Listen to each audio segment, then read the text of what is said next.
Өзүңдү сүй деп бир дагы Кудайдан корккан адептий мусулман айтпайт деп уктум дейт. Эмне үчүн айтпайт кенирээк билгим келет. Бул баптисттердин сөзү. Өзүңдү сүй деп айтпайт деп. Вот молдалар бизге көбүрөөк айтабыз өзүңдү сүй деп. Сиз айтпадыңыз го өзүңдү сүй деп. Намаз оку деген өзүңдү сүй деген сөз. Анткени намаз окусаңыз биз бул дүйнөдө да сүй, акыретте да сүй, тозокко түшүп калба деген сөз. Суроо. Тозокко түшүп калба деген өзүңдү сүй дегенби же сүй деген эмеспи суроо? Бул чубак устаз вообще эмес, вообще деп айтат эле. Бул вообще өзүңдү сүй деген сөз да.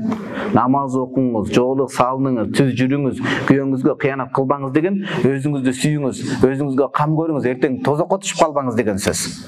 Анан өзүн сүй дегенди ушинтип элестетебиз. Анан өзүн сүй дегенде тырмагын өстүрүп, чачын боюп, ушинтип эле күзүнүн астында алып өзү сүйдү дебейт ал. Ал адам өнүгүш керек да андан сырткаркы нерседе өзүнө караш менен биргеликте. Куранда аят бар. Я айюхаллазина аману я айюха кандай башын азыр унутуп калдым. Ку анфусакум ва ахликум нара ва кудухан нас вал хижара.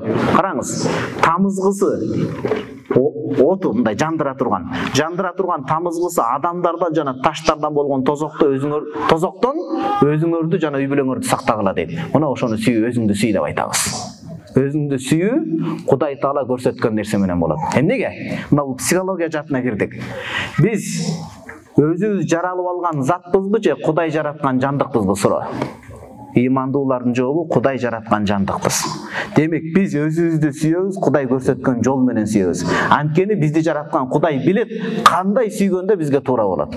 Шарият менен жашаган өзүн сүйгөн болуп эсептелет. Шариятсыз жашаган өзүн сүйгөн болбойт. Бишкекте мына бизнес-вумендер чыккан. Бай миллиондорду тапкан, триллиондорду тапкан, бирок ошолор интервью берип айтып атат да, биз дүйнөнү таптык, бирок аялдык бакытты таба албадык деп ыйлап атышат ошолор. Ошолор убагында жанагындай баптисттер, бизнес тренингдер өткөндө өзүңдү сүйүп отуруп, карьера кылып отуруп, бүгүн же энелик сезимден кетти, бала төрөй албай калды, же кыйын болуп калды. Аны азыр ошондой бизнес-вумендер 100дөн бирөө чындап сүйбөсө көбү пайдаланып кетейин деп байлык үчүн эле сүйөт аны. Сүйбөйт деле байлык үчүн.